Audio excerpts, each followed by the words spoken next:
पूज्य श्री सद्गुरुदेव भगवान की पावन वाणी कहती है, हम जैसे मिठाई का नाम लेते हैं ना, गुलाब जामुन, रसगुल्ला, जलेबी, इमरती, तो मुंह में पानी आने लगता है। एक स्वभाव है, क्योंकि इस रसना ने उस रस को चखा है, उसका नाम सुनते ही मुंह में पानी आने लगता है। तो गुरुदेव भगवान ने कहा कि मिठाई का नाम लेते हैं और हमारे मुंह में पानी आए, स्वाभाविक है, वो आएगा, उसको आने दो।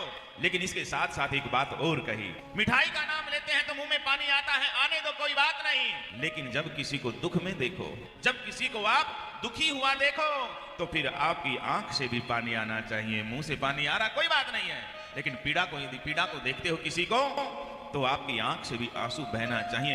यदि ऐसा होता है, अपने दुख में तो सब रोते हैं साहब, अपने दुख में सब दुखी होते हैं, लेकिन जो पर पीड़ा को देख करके व्यथित होता है, जो दूसरे के कष्ट को देख करके दुखी होता है, दूसरे को पीड़ा में देख करके जिसकी आंख से आंसू बहता है, तो समझ लेना उस व्यक्ति के अंदर इंसानियत है, वो इंसान कहलाने का अधिकारी है। लेकिन होता क्या है, अखबार पढ़ते रहते हैं, दुनिया भर की सुर्खियां पढ़ते हैं, वहां ये हो गया, वहां ये हो गया, इतने मर गए, इतने जल गए, लेकिन चाय की चुस्की भी चल रही है और अखबार भी पढ़ा जा रहा, दुख नहीं हो रहा, बस जरा सा शब्दों से कह दिया, अरे बड़ा गलत हुआ, हृदय के अंदर पीड़ा नहीं हुई। लेकिन कोई हमें कहे कि तेरा पोता फिसल करके गिर गया, तो साहब अखबार भी हाथ से छूट जाएगा, वो चाय का कप भी हाथ से छूट जाएगा, व्यक्ति उठेगा, दौड़ेगा, भागेगा, कहीं मेरे लाल को चोट तो नहीं लगी। क्यों? जिसको लगती है फिर उसी को पता होता है। इसलिए दूसरे की पीड़ा को हम अपनी पीड़ा समझें, दूसरे की पीड़ा को जब हम अपनी पीड़ा समझेंगे, तो समझ लेना हमारे अंदर मानवता प्रवेश कर रही है, मानवता प्रवेश कर रही है।